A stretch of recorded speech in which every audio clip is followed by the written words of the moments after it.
Pineke yung mga pangalan. Alam niyo sa Pilipinas na to, sabi ko nga sa inyo, kailangan natin ng presidente na hindi kurap. Totoo lang. Kailangan nating presidente na hindi kurap. Katulad nito, speaking, mga kababayan. Speaking, Leni Robredo. Mga kababayan, alam nyo, sa totoo lang ito pangako ko sa inyo. Kung wala mang itataas na kamay ang Pangulong Marcos kung sino ang magiging presidente sa 2028, si Leni Robredo ang pipiliin ko. Kung tatakbo. Bakit?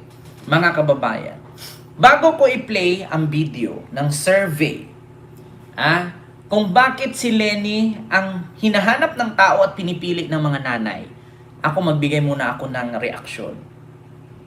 Mga kababayan, ilang henerasyon na po, simula pa kay Emilio Aguinaldo, may presidente na.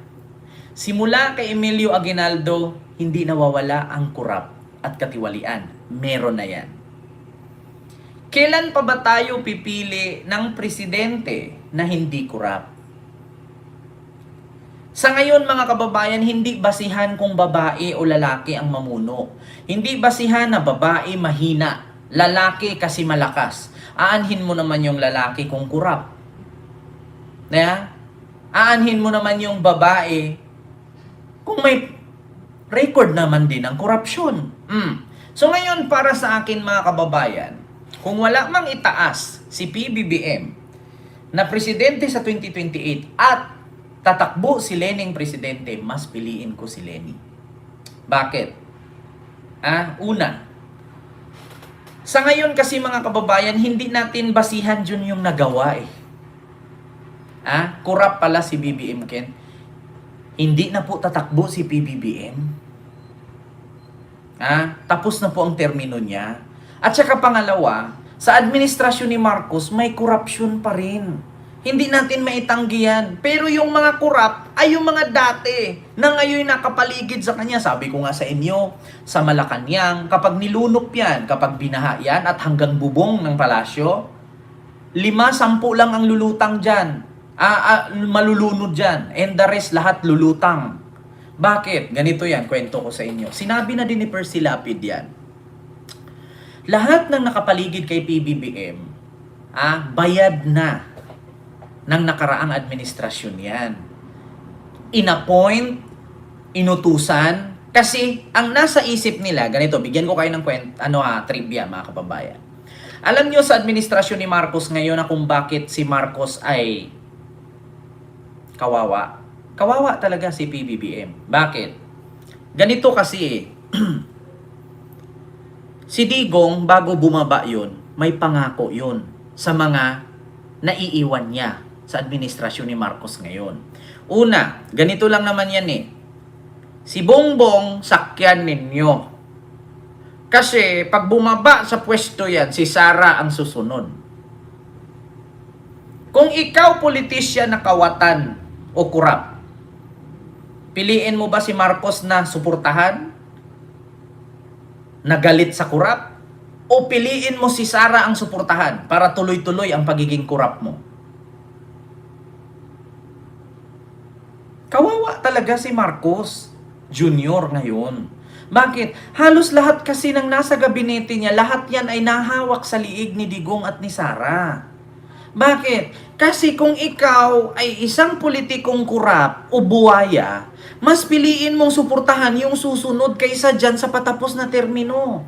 Kung si PBBM may pangako yan, suportahan ninyo ako ngayon kasi sa sunod si Sandro ang papalit sa akin, talagang susuportahan sila. Sinong susuportahan nila na Marcos? Hindi naman pwede si Sandro.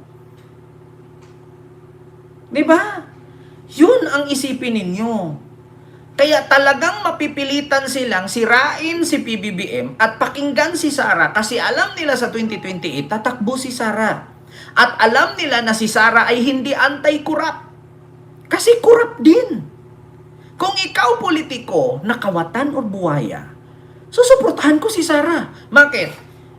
Lahat naman halos ng kaalyado ni Sara ngayon magnanakaw Tignan mo yung iba nakakulong. Diba? Kung ako corrupt na politiko, susuportahan ko si Sara. Bakit? Pag nanalo yan, yung mga kalyadong nakulong kasi corrupt, malalaya yun. So kung pinalaya ni Sara, ibig sabihin, ligtas na ako. Kay Marcos, bakit ko siya susuportahan? 2028, bababa na yan. Susuportahan ko, paano ako magnakaw? Iayaw nga niya sa corrupt. Diba? Kaya sa totoo lang, kung gusto nyong bumoto ng presidente sa 2028, huwag nyong isipin ang quality, lalaki man o babae. Isipin ninyo yung hindi corrupt. Yung walang record ng pagnanakaw. Bakit?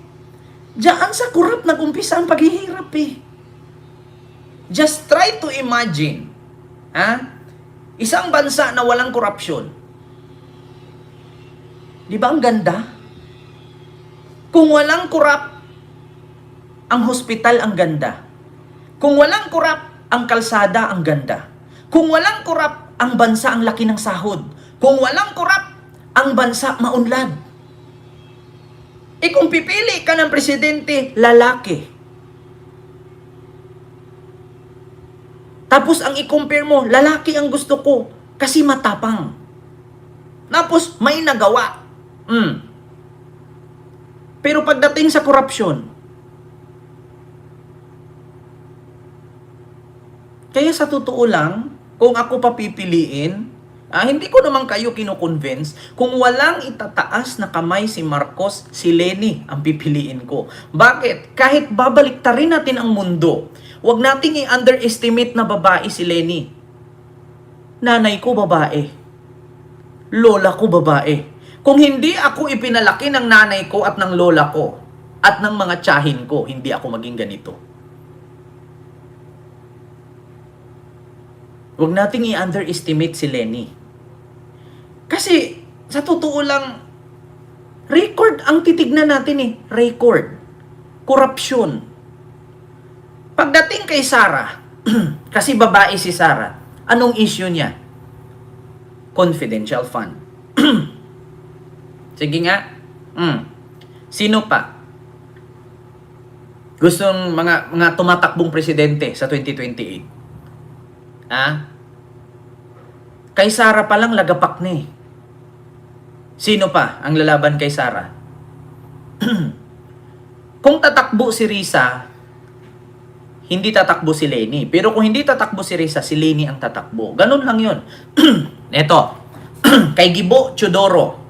Sige, si Gibo Chodoro daw. Kay Gibo, yes, maganda si Gibo bilang presidente. Pero sa ngayon, sa 100%, 50 lang ang tiwala ko kay Gibo. Yes, totoo po yan. Ayaw kong magsalita kasi bakit? Less talk, less mistake. Totoo yan. Pero kaya sinabi ko na 50% lang ang tiwala ko kay Gibo kasi may alam ako na hindi nyo siguro alam. Ganun lang. Ayaw ko kasi mga kababayan yung bakit gagawa ka ng isang passport? Nasa Pilipinas ka naman. Bakit may isa kang passport sa ibang lugar? Para saan? Ayaw ko na magsalita kasi wala namang issue yun. Ang sa akin lang, bakit ganun? Gagawa ka ng passport sa ganun, nandito ka naman. Diba? Ganun lang yun Ganun lang kasimple yun Alam nyo, sa totoo lang mga kababayan, ang iboto ninyo, yung matapang, diba? Yung walang record. Basta, number 1 lang talaga, mga kababayan. Number 1 lang talaga na isipin ninyo ngayon. Na iboto ninyo sa 2028. Sabi nga ni Jose Claire Castro, kung gusto nyo ng Manchurian candidates, iboto nyo si Sara. Pero kung gusto nyo ng hindi corrupt, kayo na ang maghanap. Kasi ang napili ko lang talaga na hindi corrupt, si Leni. Si Sandro Marcos hindi pa pwede yan, hindi pa kaya sa edad. Si Leni lang talaga. Bukod kay Leni, si Risa. Yan lang.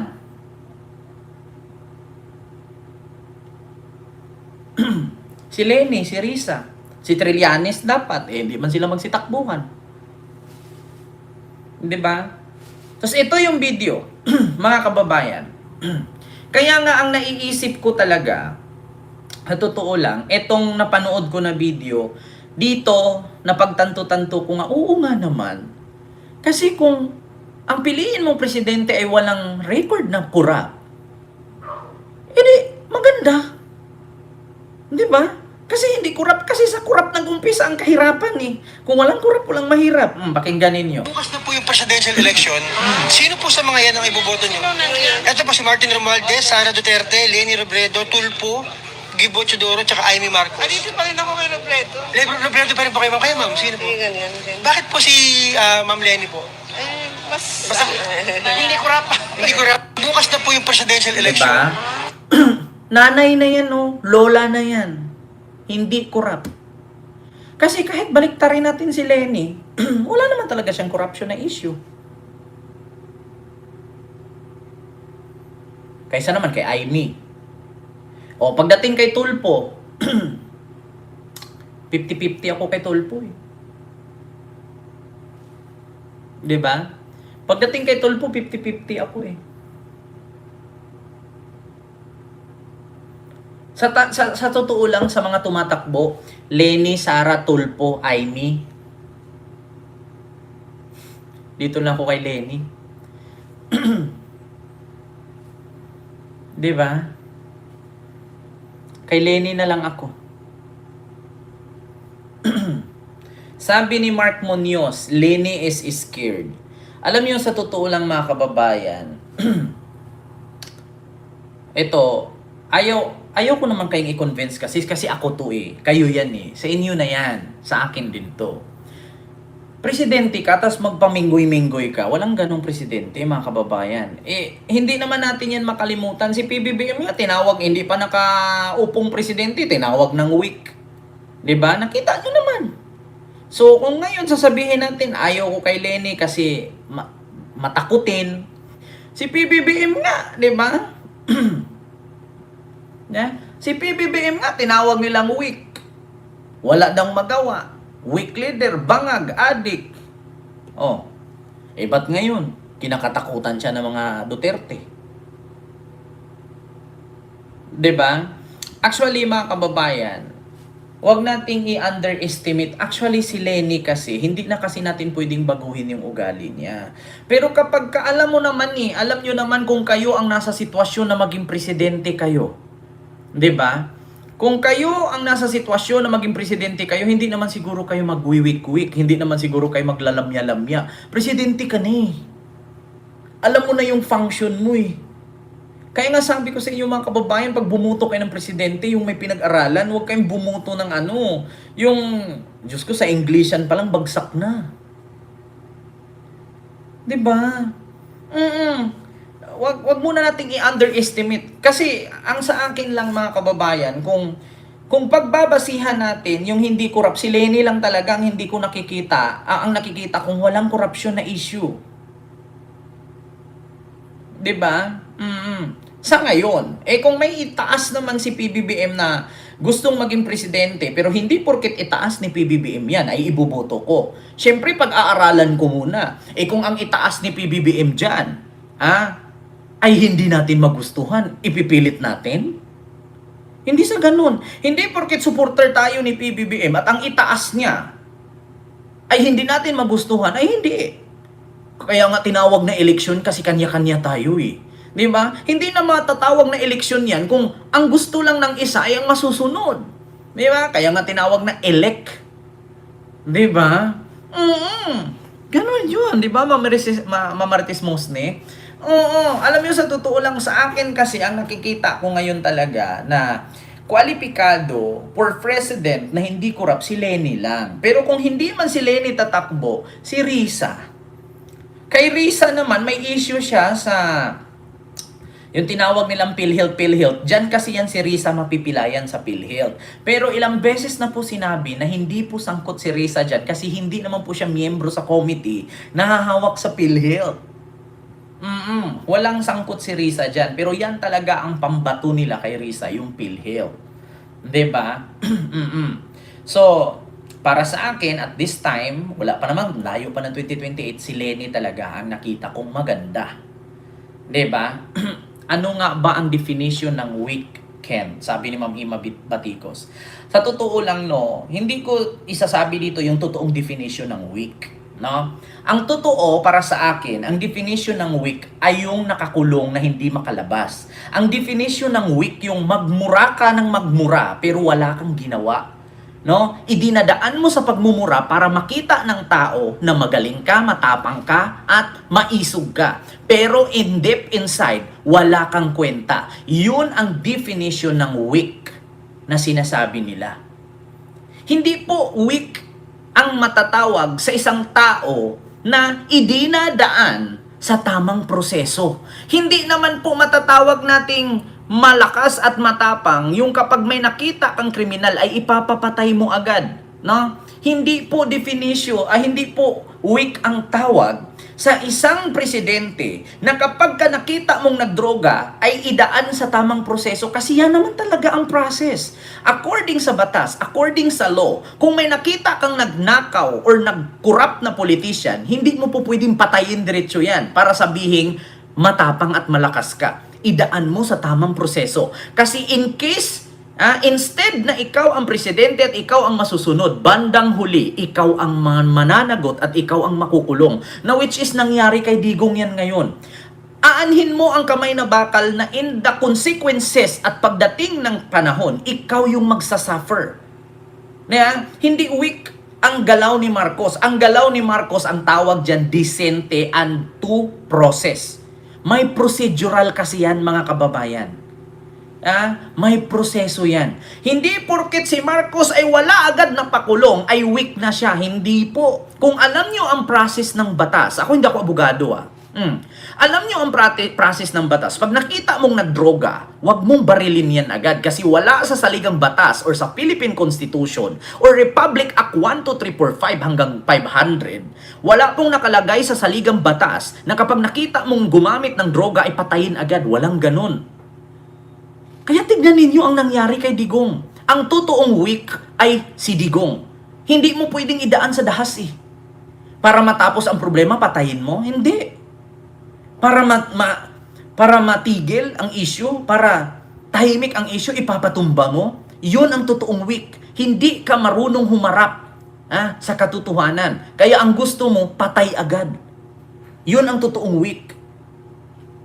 Diba? Kaya tingnan niyo ang nangyari sa kanya ngayon. Iyan ang definition ng weak. Si Digong. Yung mga consequences ng ginagawa niya nung siya pa ang nakaupo bilang presidente, yun ang definition ng weak. Yung pagpapatumba at hindi dinaan sa due process kasi siya ang batas, hindi ang konstitusyon, ayun, saan siya ngayon? Yan ang definition ng weak. Yung matapang physically, pero mentally, bobo, kulong ang kalabasan mo. 'Di ba? At mga kababayan, nakasanayan na nating Pilipino 'yan. Nakasanayan na nating Pilipino 'yan na kada may umupong presidente nakukulong at nakakasuhan. Pero sa ngayon, meron tayong kauna-unahang presidenteng bababa na hindi makukulong, si Marcos lang. Tandaan nyo yan, mga kababayan. Ni minsan wala kayong nakitang Marcos nakakulong, pero may nakita akong nakakulong Duterte.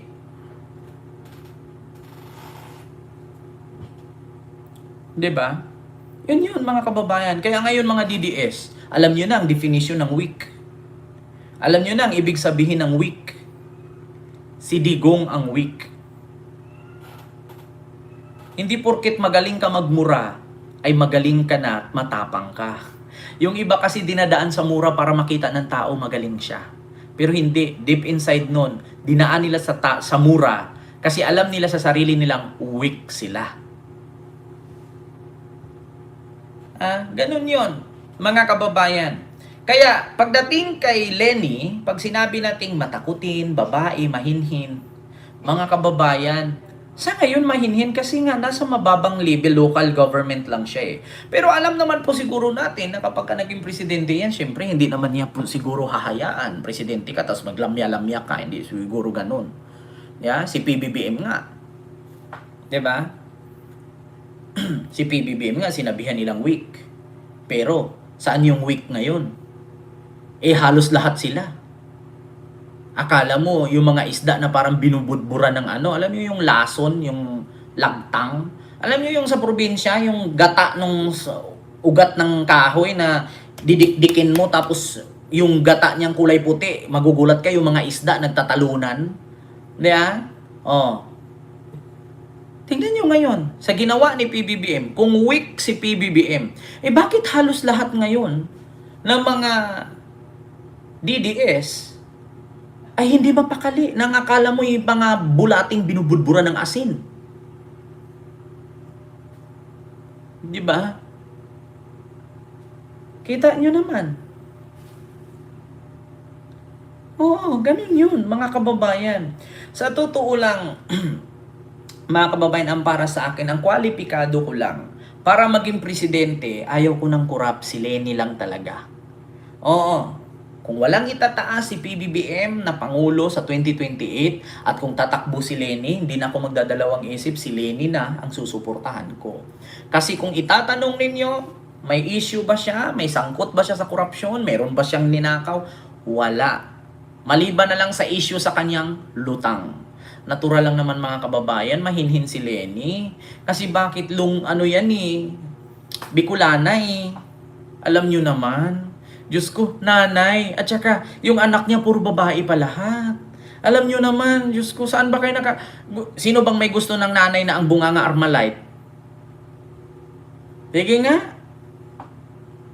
Sino bang gusto ng nanay na ang bunganga Armalite? Kahit ako, kung ang nanay kong bunganga Armalite, magtagal pa ako sa bahay, di na ay. Mag-independent na lang ako. Makikita mo naman sa tao, kung paano mo itaguyod ang pamilya, doon magre-reflect sa anak yan. 'Di ba? Katulad kay Raquel, Raquel. Tingnan ninyo, magre-reflect sa anak yan. Kita nyo naman kung paano pinalaki ni Leni ang 3 niyang anak. Nagre-reflect yan eh. Eh kung kay Sarah, tignan mo anong nangyari. Eh di sana si Marina, hindi siya pinagpalit kay Marina. Kung talagang magaling siya. Alam nyo, ang kagalingan ng isang tao nag-umpisa sa bahay yan. Paano mo dalhin ang pamilya, paano mo itaguyod, paano mo palakihin ang mga anak mo, doon nagre-reflect ang modelo, doon nagre-reflect ang Pangulo. Ang Pangulo kasi mga kababayan, magre-reflect dyan ang sambayan ng Pilipino. Kung ang pamilya ninyo ay hindi magkakaintindihan, so bakit ka tatakbong presidente at ikaw ang mamuno sa bayan kung ang pamilya ninyo ay kalat? Diba? Kung ang mga magulang mo ay hindi magkakasundo at kayong magkakapatid ay hindi magkakasundo, so tapos tatakbo kang presidente? So paano na ang ating bansa kung ganun? Tignan natin mula sa pamilya, sa pagpapalaki ng mga anak. Diba? At paano alam nyo, ang ugali ng tao, nagre-reflect yan sa pananalita, sa pananamit, at sa kilos. Eh kung ang bunganga niya, putang ina mo, Lisa Marcos, Bongbong Marcos, Martin Romualdez, matutuwa ka? Ni minsan si Leni di nagmumura. Diba? Ganun lang yun, mga kababayan.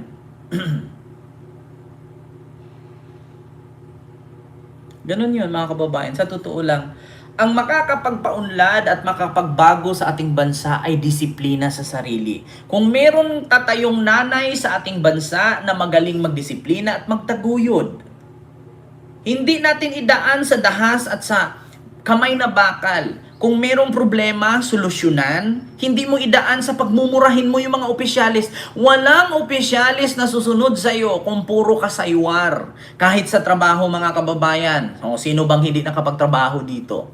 Halos lahat tayo nangamuhan. Try nyo kung may amo kayong bungangera, magtagal kayo. Hindi. Lalo na pag kapwa mo trabahante, sip-sip, hindi ka magtagal. 'Di ba? Ganun yun mga kababayan. Ako may nanay din ako. Si Lenny isang nanay. Nakikita ko kasi kay Lenny, mga babae lahat ng anak niya ni. Nakikita ko kung paano pinalaki, paano tinaguyod bilang isang single parents. 'Di ba? So, doon pa lang sa pamilya, ang pagdisiplina at ang pagbabago sa ating bansa nag-umpisa sa pamamahay yan eh. 'Di ba? Ang pagbabago, hindi man sa presidente ang pagpapabago sa ating bansa. Ang pagbabago sa ating bansa ay nag-umpisa sa ating mga sarili. Kung ang simpleng balot ng candy ay hindi mo alam kung saan itapon, yun pa lang, alam mo na. Yeah? Na hindi talaga mag-uunlad ang ating bansa. Yung simpleng yosi na alam mo naman ang designated area kung saan mag-yosi, kung doon pa lang hindi ka susunod, talagang hindi uunlad ang ating bansa. 'Di ba? Hindi po sa presidente or sa pangulo or pinuno ng ating bansa nag-umpisa ang kaunlaran. Ang pag-uunlad sa ating bansa ay nag-umpisa sa ating mga sarili. Kung pagtapon lang ng simpleng balot ng candy ay hindi mo alam kung saan mo itapon at hindi mo alam yung reuse, reduce, recycle or RRR at hindi mo alam yung nabubulok at hindi nabubulok at nare-recycle, doon pa lang wala nang pag-asa ang ating bansa. Ang bansa lang na nakikita kung napakagaling at napakalinis ay ang Japan. Biruin ninyo yung kanal sa kanila may mga koi na nakatira. Samantalang dito sa atin, yung kanal sa atin may mga diaper na lumulutang, putik, burak at amoy kanal. Diya? Totoo yan, mga kababayan. Hindi sa presidente nag-umpisa ang pag-unlad sa mga sarili. Kung nasanay ka sa mga politikong nagbibigay ng 5 pirasong dilata at 5 kilong bigas, iboboto mo na. Pero isipin mo mabuti, 6 years yan. Yung 5 kilong bigas at 5 kilong sardinas. Kaya mo bang i-divide yan sa 6 na taon na paninilbihan nila? Tandaan niyo yan mga kababayan. Kung meron tayong presidente na marunong magdisiplina, marunong magtaguyod sa pamilya, sa presidente, nag-umpisa, kung magandang gumalaw, magandang magsalita, magandang makikitungo, uunlad ang ating bansa. Kasi bakit? Kaya ka nga tinawag na pinuno, tapos nag-umpisa ka sa ganyan. Sa ngayon kasi mga kababayan, sa administrasyon ni Marcos, alam niyo kung bakit? Sa administrasyon ni Marcos, hindi nagtino ang kadalasan ng politisyan. Kasi bakit? Halos kasi lahat tao ni Digong. Pero do you think pag nanalo si Lenny, yung mga tao ni Digong na yan, mananatili pa? Hindi. Bakit? Ngayon yung mga politician na mga kurap sa panahon ni PBBM, sumasakit na mga ulo niyan. Naghahanap sila ng makakapitan na kandidato para sa 2028, tuloy-tuloy ang pagnanakaw nila. Sa ngayon kasi masakit na ulo nila, si PBBM ayaw ng kurap. Pag si Lenny ang naging presidente 2028, mas lalong sasakit ang ulo nila. Kaya kailangan natin ng presidenteng galit sa kurap para yung mga kurap mapapagod.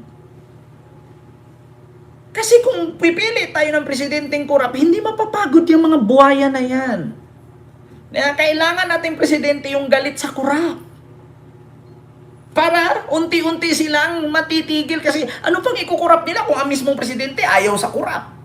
Di talagang matahimik sila, talagang magbago ang buhay nila. Baka sa sunod eleksyon hindi natatakbo yan. Bakit? Paano pa tatakbo? Wala nang nakurap, walang panggasto. Sige nga.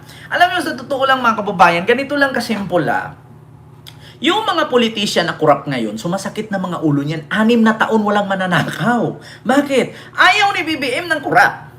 Tapos sa 2028, another 6 years, ayaw ni Lenny ng kurap. So paano pa sila tatakbo? Wala nga na kurap nung kay PBBM. Tapos ano pang panggastos nila? Sa kay Lenny. Di ba? Ano pang panggastos nila pagdating kay Lenny? Ayaw din ni Lenny ng kurap. Talagang mapapagod sila. Ayaw na magsitakbuhan yan.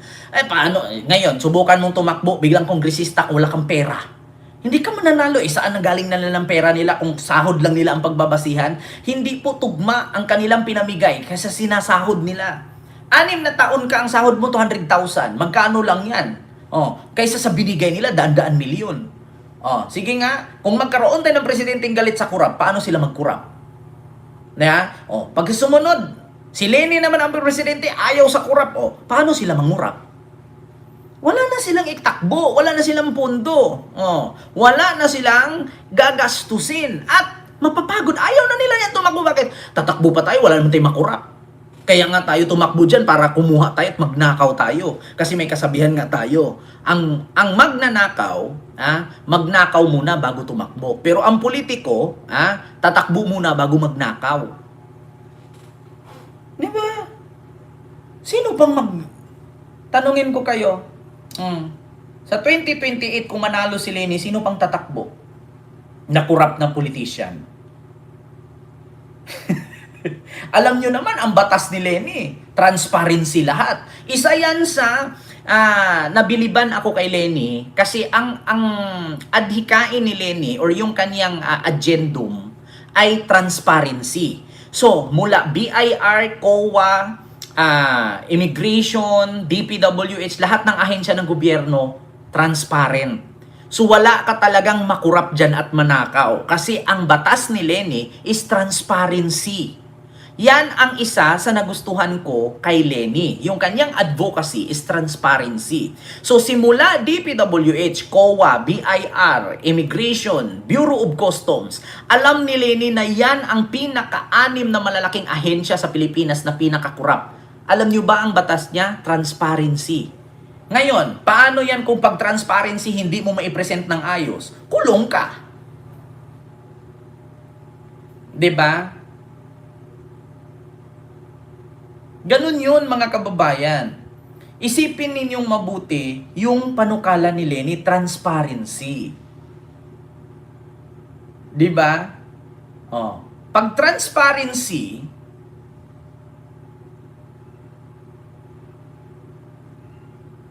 patay ka. Kaya nga wala talagang may gustong manalo si Leni at walang may gusto kay PBBM kasi transparency nga ang pinaglalaban nila. Kaya nga, gusto ko nga si PBBM magbay, si Leni mag-president eh. Kasi yung transparency nung dalawa eh. Yung transparency ng dalawa, yan ang pinakamaganda na panukala. Kung si Leni ang maging presidente, yung transparency, iiyak talaga lahat ng kurap. Sa totoo lang mga kababayan. Iiyak lahat ng kurap kung transparency ni Leni. At si Leni ang manalo, patay kayong lahat, mga kurap. Totoo yan, mga kababayan. Bakit naalala ninyo na in-interview si Leni sa TV5? Ang kanyang advocacy bilang presidente, transparency. Number 1 na pinakakurap sa ahensya ng gobyerno. Alam nyo naman, ilagay niya dun, COA, BIR, Immigration, Bureau of Customs, at DPWH. Lahat yan pinangalanan ni Leni kasi alam ni Leni yan. Transparency ang kailangan. Patay silang lahat dyan. Hindi man si Leni matapang, pero yung batas ni Lening transparency, ngangahan silang lahat. Lahat ng ahensya sa gobyerno kapag sinabing transparency, may pagkaano kasi si Leni, Lee Kuan Yew eh. Si Lee Kuan Yew naman, hindi naman matapang si Lee Kuan Yew eh. Bakit ang Singapore napakaunlad? 'Di ba? Usaping transparency kasi mga kababayan. Yan ang isa sa mga nagustuhan ko kay Leni. Totoo, hindi talaga ako kakamping. Actually, BBM is ko ako. Pero nung nakita ko itong batas ni Leni at yung kanyang advocacy nung tumakbo siya nung 2022, transparency, yun nga lang, nahihirapan si Lening ipanalo ang kanyang sarili kasi nga dalawang tandem nga naman yung Sara at BBM. Alam nyo naman, maraming nabudol nung panahon ni Digong. So sa ngayon, pag sinabi transparency, talagang burado lahat ng crocodile. Sinabi ko sa inyo mga kababayan, ultimo ang Congress. Ang Congress kasi, nandiyan sila, Laila de Lima, Chel Jokno, lahat ang dami dyan sa Congress. Pag si Leni naging presidente, lahat dyan sa Congress transparency yan.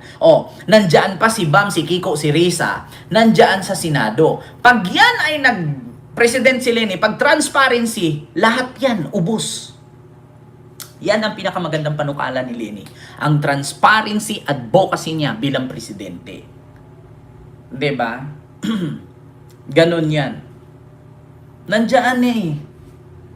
May mga nakaano na lahat eh.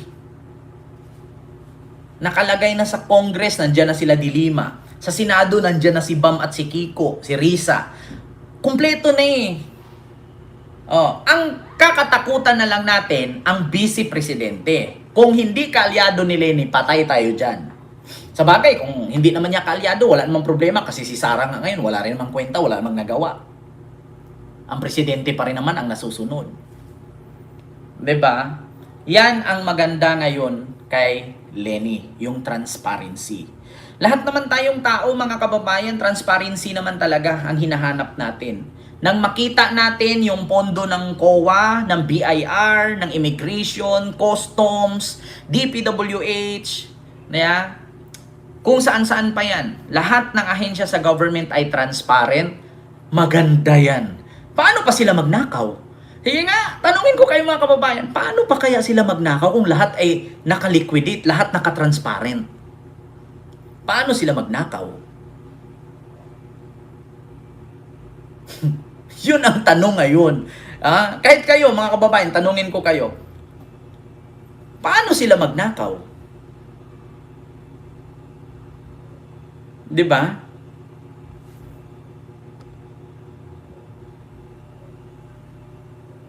Paano sila nagnakaw ngayon?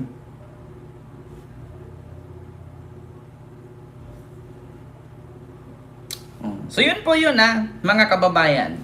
Yung aking reaction. Ang nagustuhan ko lang kay Leni talaga, yung transparency niya. No? Hindi ako tumitingin dun sa tapang niya. Dito sa transparency. Kasi hindi mo madadaan sa tapang, kahit walang tapang dyan sa transparency, kung hindi ka transparent, kulong ka talaga. Yun lang talaga mga kababayan. That transparency at hindi corrupt na presidente, yan ang kailangan natin. For good governance, not for ibenta sa ibang bansa ang ating bayan. 'Di ba? Ikakabuti sa Pilipino ang transparency ni Leni. Wala. Lahat yan eh. Pag sinabi mo transparency, lahat yan. Lahat ng confidential fund tanggal yan eh. Alam nyo naman si Leni ayaw ng confidential fund. Alam nyo, walang confidential fund si Leni. Lahat yan, tanggal yan. Mga kababayan, ako na nagsabi sa inyo, ayaw nga niya ng confidential fund, tinanggal nga niya, di ba? Gumawa nga siya ng batas na dapat tanggalin ang confidential fund. Kasi diyan nag-umpisa ang pagnanakaw sa confidential fund kasi hindi mo pwedeng ibulgar. Siyempre, kung ibili mo ng mga property sa ibang bansa yan, so, wala kang kasi confidential nga. Patay tayo dyan. So yun ang sa akin. Hindi ko naman kayo kino-convince mga kababayan. So hanggat walang itataas si PBBM na presidente sa 2028, kay Leni ako. So yun lang. Mga kababayan, yung ating live sa mga oras na ito. Kent, ayaw mo kay Marcoleta maging presidente? Bahala na lang siya, oy. Oo. Magpastor na lang siya. Magministor na lang siya. Huwag na lang siya magpresidente. Oo, yung mga confidential fund, natural naman yan sa mga military at saka sa sundalo at saka pulisan. Diyan naman talaga ang confidential fund. Kaya nga taka ako bakit pati ang mga mayor may mga confidential fund, congressman, governor, wala naman dapat yan. 'Di ba? So yun lang mga kababayan.